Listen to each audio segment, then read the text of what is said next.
and welcome back. I'm your host, Tennessee Starter. If you're new to my channel, I want to welcome you into my beautiful new subscribers and my wildflowers. Hey! I hope everybody has been doing well today. I want to talk about something that I feel we all need to hear, and it was inspired because I just learned of my friends passing this rising, and I just want to talk about friendships with women, things that we do not talk about out loud, and what some of those red flags can be, and how maybe we need to reevaluate our connection with some of these women that we have, and not so much focus on love interest all the time. We're always talking about love and money and not enough about the other parts of our life that's supposed to help us to stay together while we're journeying through this world, right? So without further ado, let's get right into it.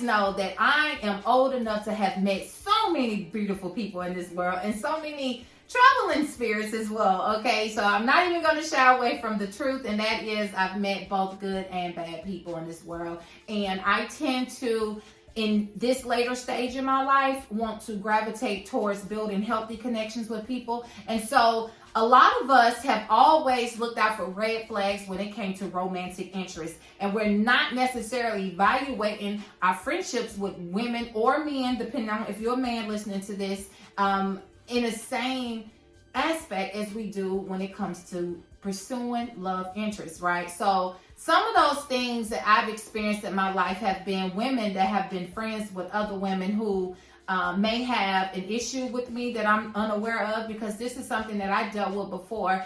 I had a really great friend of mine. Our friendship started to suffer because of her friendship with somebody else who was not necessarily friends with me, but more so an acquaintance. And we were fairly young at the time, just started hanging out, and I could feel her energy even before I knew what I was feeling, because I'm way more aware now than I was back in the day. I knew that she didn't care for me, and I didn't know why, because I've always been a very genuine person. Anybody that knows me from when I was growing up to where I'm at now, one thing they will tell you is that I've never been a problematic individual. I've always been cool, copacetic, and able to vibe with anybody. But so our friendship started to suffer because of her connection, or the balance she was in with trying to be friends with the both of us, which I thought was very immature. But I took note of that, and our friendship changed the rhythm, on its own. But we somehow still managed to stay somewhat connected. But at the end of the day, we did lose our friendship. And that to me was a red flag. Even though we were young, a lot of times we're being protected from things that we may not be aware of. And I know that from an immature state, you like, oh, women just go through that. Women just deal with that sometimes, it's that and the other. But when you're looking at things in retrospect, you're really being guided and protected from some other source that knows that this isn't going to be what it is, later on. And so if we take note to those things early on, we can kind of cut people out, because a lot of women are friends with other women because they've shared so much of their personal information with them that they don't necessarily want to lose contact with these people, simply because they don't know if this person will go and spread their business to other people or bring them up in different settings or conversations that they're not privy to or have access to.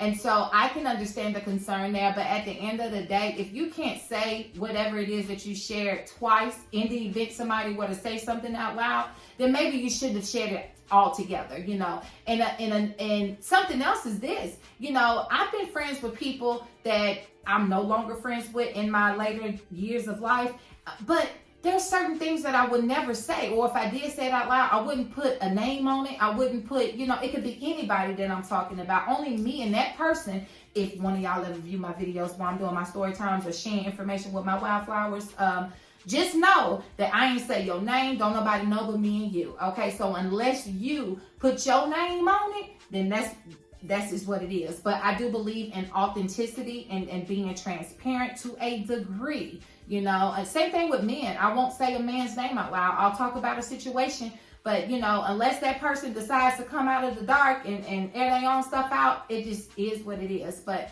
I'm definitely going to give you guys exactly who it is that I am, in discretion, with discretion, not compromising the integrity of my character, but just wanted to relate to you guys and let you guys know that I experience some of these same things too. So those red flags are always there when we're dealing with same-sex friendships, with people. And when you need to cut it off, you have to act on it. You have to do whatever you have to do. And you can't worry about whether or not this person has so many of your secrets that they may share or tell or whatever. Because at the end of the day, if you have a very balanced friendship with somebody, when it comes to sharing information and y'all both have shared certain things with each other in total confidence, then this person should also know that you can very well say and share whatever they told you in private. So let's just act a lot more mature, okay, when it comes to people trusting us with personal information. And don't be out here trying to share everything somebody said just because your friendship don't work no more. People should not be held in those type of bondage situations just because of them not wanting you to tell their private business, just because they want to end their friendship with you. So some of the red flags are, these people make time to do XYZ with other people and friends, and then you somehow get left on the back burner. I've gone through these things myself, and I've seen people live their lives out loud. I've seen people show other people love, out loud, and yet, they don't necessarily do me the same way. I don't know if this is a matter of wanting to protect our friendship and don't want nobody else having that type of access to me, the reason why they do it or not. People have their own reasons as to why, they amplify whatever you got going on in your life over how they amplify a total stranger's life. Because I see it all the time. A lot of people repost other people's goods and services and this and the other, and they don't necessarily say these things out loud for you, which can be a bit troubling, and that also depends on the connection that you have with that person.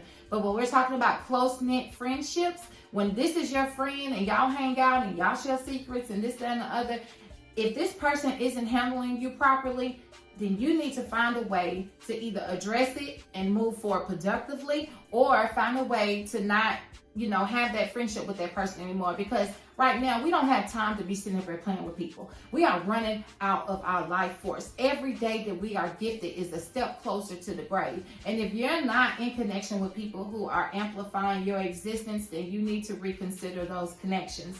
And as well as if you got friendships with people that you find yourself gossiping all the time with these friends, or they're talking about, their troubling relationship more times than enough, and you've already given this person umpteen, lessons of advice, and this person is not applying the information to their life, then you need to reconsider that connection with that person, or put a boundary and say, hey, look, I don't want to talk about dude no more. I don't want to talk about old girl no more. We've already done that. You either going to be in it or you're not. I just don't have that to give no more. Those are red flags, because those things tend to penetrate our own lives, whether we agree to it or not. We are always subconsciously storing information in our brains, and in our waking state, we are going through these motions of what we've gathered along the way, whether we know it or not. And so it's very vital to be intentional with your life force and to know when to cut things off with certain people. I hope that you guys can take from this video how important it is to look for red flags, even in your friendships with